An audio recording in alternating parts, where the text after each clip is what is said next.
மணிப்பல்லவம் பருவம் 1 அத்தியாயம் 6 வம்பு வந்தது. தன் அருகே வந்து நின்றவனை நன்றாக உற்று பார்த்தான் இளங்குமரன். ஓவியம் எழுதுவதற்குரிய திரைசீலை தூரிகைகளும் வண்ணங்களும் அடங்கிய சிறு மரப்பேழையும் அவனிடம் இருந்தன.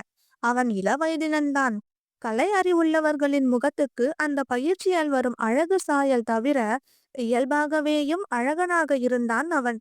ஓவியம் எழுதுவதற்கு வந்ததாக தன்னை அறிமுகம் செய்து கொண்ட அந்த இளைஞனே ஓவியம் போல் கவர்ச்சியாக இருப்பது எண்ணி வியந்தவனாக அவனை நோக்கி கேள்விகளை தொடுக்கலானான் இளங்குமரன்.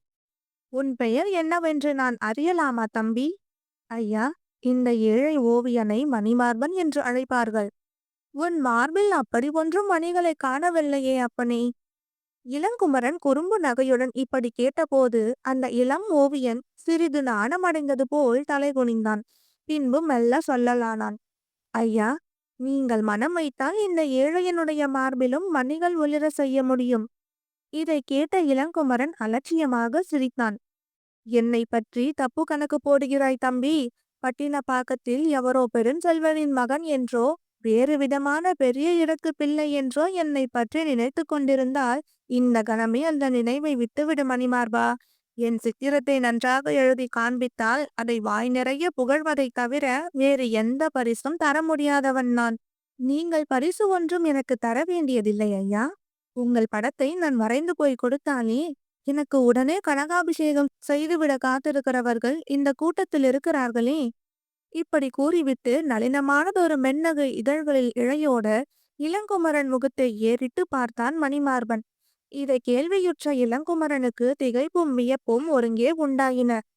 மணிமார்பா, இந்த பூம்புகார் நகர் திடீரென்று என்னை அவ்வளவு பெரிய மனிதனாக மதிப்பிடத் தொடங்கிவிட்டதா என்ன? சரிதான் போ. எனக்கு ஏதோ போதாத காலம் ஆரம்பமாகிறது போலிருக்கிறதே. அப்பனே, இந்த மாபெரும் நகரத்தில் எனக்கு எதிரிகளும் வேண்டாதவர்களும் நிறைய இருக்கிறார்கள். ஆனால் அவர்களுக்கெல்லாம் நேருக்கு நேர் என்னிடம் அந்த சண்டையிட பயம். என்னுடைய சித்திரத்தை எழுதி வாங்கி கொண்டு போயாவது விருப்பம் போல் என்னை தாக்கி மகிழலாம் என்று அந்த அப்பாவிகளில் யாராவது ஆசைப்பட்டிருக்கலாம். நான் முரடனாக இருக்கிறேனாம். அதனால் என்னிடம் நேரே போருக்கு வர அஞ்சுகிற ஆட்கள் நிறைய இருக்கிறார்கள். ஐயா, இப்போது உங்களை ஓவியமாக்கி கொண்டு வர சொல்லி என்னை அனுப்பியவர் உங்களுக்கு எதிரி இல்லை. தாக்கி மகிழ்வதற்காக உங்கள் ஓவியத்தை அவர் கேட்கவில்லை. நோக்கி மகிழ்வதற்காக கேட்பதாகத்தான் எனக்கு தோன்றுகிறது. அடடா, வேடிக்கையாக அல்லவா இருக்கிறது நீ சொல்லுகிற செய்தி. இந்திர விழாவின் 2வது நாளாகிய இன்று போனால் போகிறதென்று கொஞ்சம் நல்ல வாய்ப்புகளும் என்னை தேடிக் கொண்டு வரும் போலிருக்கிறதே. என்னை இத்தனை பெரிய பாக்கியசாலியாக்குவதற்கு துணிந்திருக்கும் அந்த புண்ணியவன் யார் அப்பனே? மணிமார்பன் பதில் கூறாமல் கண்களை மூடி திறந்து குறும்பாகவும் எதையோ ஒலிக்கும் குறிப்புடனும் இளங்குமரனை பார்த்து சிரித்தான். அப்பனே, நீ நன்றாகத்தான் சிரிக்கிறாய். சிரிப்பிலேயே சித்திர விசித்திர நுணுக்கங்கள் எல்லாம் காட்டி சொல்ல வந்ததை மறைக்காதே. யார் அந்த புண்ணியவான் என்பதை மட்டும் முதலில் சொல். புண்ணியவான் இல்லை ஐயா, புண்ணியவதி என்று கூறிக்கொண்டே கிழக்கு பக்கமாக திரும்பி, அதோ அந்த பல்லக்கிலிருந்து இறங்குகிறாரே எட்டிக்குமரன் வீட்டு புதல்வியார், அவருக்கு உங்கள் சித்திரம் வேண்டுமாம் என்று சுட்டிக்காட்டினான் ஓவியன். இளங்குமரன் அவன் காட்டிய திசையில் பார்த்தான். அவனுடைய முகத்திலிருந்து சிரிப்பும் மலர்ச்சியும் விடைபெற்றன. முதல் நாள் மாலை கடற்கரையில் மற்போர் வெற்றிக்காக தனக்கு மணிமாலை பரிசளிக்க முன் வந்த அதே அழகி பல்லக்கிலிருந்து இறங்கி ஒளி சிதறிக்கொண்டு நடை பயில்வது போல் தனது அணிமணிகள் சுடரிட தோழியோடு பூத சதுக்கத்து வாயிலுக்கு வருவதை அவன் கண்டான். ஐயா, உங்கள் ஓவியத்தை எழுதி முடித்து அவர்கள் இங்கிருந்து திரும்புவதற்குள் கொண்டு வந்து கொடுத்தால் 100 கழிஞ்ச பொன் எனக்கு பரிசு தருவதாக சொல்லி உங்களையும் அடையாளம் காட்டி அனுப்பினார்கள். நீங்கள் என் மேல் கருணை கொண்டு. உன்மேல் கருணை கொள்வதற்கு நான் மறுக்கவில்லை தம்பி. ஆனால் உனக்கு உலகம் தெரியாது. நீ சிறு பிள்ளை. உன்னுடைய சித்திரங்களின் புனைவிலும் பூச்சிலும் விதவிதமான வண்ணங்களை கண்டு மகிழ்வது போல் பேரின்பமான நகரமான இந்த பூம்புகாரின் வாழ்விலும் ஒளி தரும் வண்ணங்களே நிறைந்திருப்பதாக நீ நினைக்கிறாய். சூதும் மாதும் நிகழ்ச்சியும் நிறைந்த பூம்புகாரின் வாழ்க்கை சித்திரம் உனக்கு தெரிந்திராது. அங்கே வண்ணங்கள் வனப்பு காட்டவில்லை, அழுது வடிகின்றன. வெளுத்ததெல்லாம் பால் என்று நம்பிவிடக்கூடாது. செல்வத்திமிர் பிடித்த பட்டினப்பாக்கத்தார்தாம் பூம்புகார் என்னும் வாழ்க்கை ஓவியத்தின் மறுபுறம் மங்கியிருப்பதற்கு காரணமானவர்கள். இவர்களை கண்டாலே எனக்கு அந்த நினைவு வந்து விடுகிறது. வெறுப்பும் வந்து விடுகிறது. சில சமயங்களில் இவர்கள் அழகையும் செழுமையும் கண்டு கவர்ச்சி பெற்றாலும் ஆழ்ந்து சிந்திக்கும் போது என் மனம் கொதிக்கிறது தம்பி. அதை கேட்ட பின் ஓவியனுடைய மனத்தில் அவநம்பிக்கை இருள்தான் கவிழ்ந்தது. நம்பிக்கை ஒளி சிறிதும் படரவில்லை. ஐயா, நீங்கள் கூறுகிற கருத்துக்கள் எல்லாம் மிகவும் நன்றாயிருக்கின்றன. ஆனால் என் போன்ற ஏழை கலைஞனுக்கு அவற்றால் ஒரு பயனுமே இல்லையே. அருள் கூர்ந்து உங்களை சித்திரமாக்கி அந்த பெண்ணிடம் அளிக்க அனுமதி தந்தீர்களானால் எனக்கு ஏதோ அதனால் 100 கழைஞ்சு பொன் பெறுகிற வாய்ப்பு கிடைக்கும். வெறும் உபதேசத்தினால் என்ன பயன் விளைய போகிறது என்று நைந்து நம்பிக்கை இழந்த குரலில் மணிமார்பன் கூறிய போது இளங்குமரனுக்கு அவன் மேல் சிறிது ஆத்திரம் மூண்டது.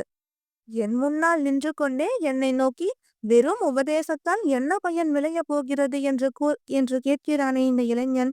கையாலாகாத ஆளுக்கு உபதேசம் எதற்கு என்று என்னையே இடித்து காட்டுகிறானா இவன்? இளங்குமரன் தன் மனத்தின் ஆத்திரத்தை முகத்தில் காட்டாமல் அவனை உற்று பார்த்தான். பாவம், ஏழை ஓவியன். நாம் ஒப்புக்கொள்வதனால் நமக்கு இழப்பு ஒன்றும் இல்லை. ஒப்புக்கொள்ளாவிட்டால் இவனுக்கு 100 பொற்களஞ்சு கிடைக்காமல் போகும். பிழைத்து போகிறான். செருக்கு மிகுந்த அந்த செல்வகுமாரிக்காக இல்லாவிட்டாலும் இவனுக்கு ஊதியம் கிடைக்கும் என்பதற்காக இதை நாம் ஏற்றுக்கொள்ளலாம் என்று ஆத்திரம் மாறி இரக்கம் உண்டாயிற்று இளங்குமரன் மனத்தில். அடுத்த கணம் அவன் முகம் மலர்ந்தது. பாசத்தோடு அருகில் சென்று அந்த ஓவியன் முதுகில் தட்டி கொடுத்தான். மணிமார்பா, தளராதே அப்பனே. எங்கே நான் கண்டிப்பாக மறுத்து விடுவேனோ என்ற பயத்தில் உன் அழகிய முகம் மங்கிய வண்ணம் போல் வாடிவிட்டதே தம்பி. வா, என்னை வரைந்து கொள். உனக்கு நான் பயப்படுகிறேன் என்பதுதான் என் இணக்கத்துக்கு காரணம். ஐயா, தனக்காகவே நான் உங்களை வரைகிறேன் என்பதை உங்களிடம் சொல்லாமல் வரைந்து வருமாறு அந்த பெண்மணி கூறியிருந்தார். நான் தான் உங்களிடம் மெய்யை மறைக்க முடியாமல் கூறிவிட்டேன். உங்கள் கண்களுக்கு எதிரே நின்று பேசுகிற போது உண்மையை மறைத்து பேச வரவில்லை. பார்த்தாயா, அவளுக்காக என்பதை நீ என்னிடம் கூறினால் நான் இணங்க மாட்டேன் என்று அந்த அழகரசிக்கே நன்றாக தெரியும் தம்பி. ஏன் ஐயா, உங்களுக்குள் ஏதாவது கோபமா? தம்பி, இந்த கேள்வியெல்லாம் கேட்டு நேரத்தை வீணாக்காதே. நீ வரைய தொடங்கு. இளங்குமரன் மீண்டும் குரலில் கடுமையை வரவழைத்து கொண்டு கண்டித்த பின்புதான் ஓவியன் மணிமார்பன் பேச்சை குறைத்து வேலையில் இறங்கினான். மரத்தை தழுவினார் போல் படர்ந்திருந்த ஒரு முல்லை கொடியை பிடித்தவாறு மலர்ந்த முகத்தோடு சித்திரத்துக்கு வாய்ப்பான கோலத்தில் நின்றான் இளங்குமரன். திரைசீலையை விரித்து வண்ண பேழையை திறந்து வரையலானான் மணிமார்பன். நாலங்காடி சதுக்க பூதத்தின் பலிபீடிகையிலிருந்து முல்லை வழிபாட்டை முடித்து கொண்டு திரும்பும் முன் மணிமார்பனுடைய வரைவு வேலை முடிந்துவிட வேண்டும் என்று துரிதப்படுத்தினான் இளங்குமரன். முல்லை கொண்டு வரப்போகும் நெய் எள்ளுருண்டையை நினைக்கும் போது அவன் நாவில் சுவை நீர் சுரந்தது. ஐயா, உண்மையிலேயே நீங்கள் மிகவும் அழகாகத்தான் இருக்கிறீர்கள். தம்பி, அப்படியானால் என்னுடைய அழகை பற்றி இதுவரையில் உனக்கு சந்தேகம் இருந்ததா? நான் அழகாய் இருப்பது எவ்வளவு பெரிய தவறு என்பது இன்று இந்த நாலங்காடி நார் சந்தியில் நீ என்னை தேடி வந்ததிலிருந்தே தெரிந்துவிட்டது.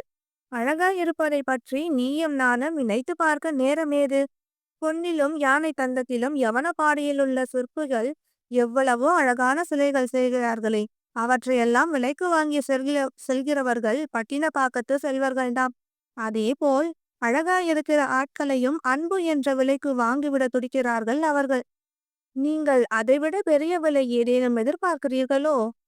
என் தன்மானமும் தன்னம்பிக்கையும் பட்டினப்பாக்கத்து 7 அடுக்கு மாடங்களை விட உயரமானவை தம்பி. என்ன காரணத்தாலோ பட்டினப்பாக்கத்து ஆடம்பர வாழ்வின் மேலும் செல்வ சுகபோகங்கள் மேலும் உங்களுக்கு வெறுப்பு ஏற்பட்டிருப்பது தெரிகிறது ஐயா. இதற்கு இளங்குமரன் பதில் சொல்லவில்லை. மணிமார்பனும் குறிப்பறிந்து பேசுவதை நிறுத்தி கொண்டான். கரும்பு வில்லில் மலர்களை தொடுத்த கோலத்தில் மன்மதன் நிற்பது போல் முல்லை கொடியை பிடித்தாற்போல் நிற்கும் இளங்குமரன் திரைசீலையில் உருவாகி கொண்டிருந்தான். அப்போது சிலம்பொலி கிளற சீராக அடிபெயர்த்து நடந்து வந்தாள் முல்லை. உங்களை எங்கே எல்லாம் தேடுவது என்று கூறிக்கொண்டே நெய்மனம் கமழும் எள்ளுருண்டை பணியாரத்தை முன்னின்ற அவன் கையில் வைத்துவிட்டு ஓவியனுக்கும் தருவதற்காக எதிர்பக்கமாக நடந்தாள் முல்லை.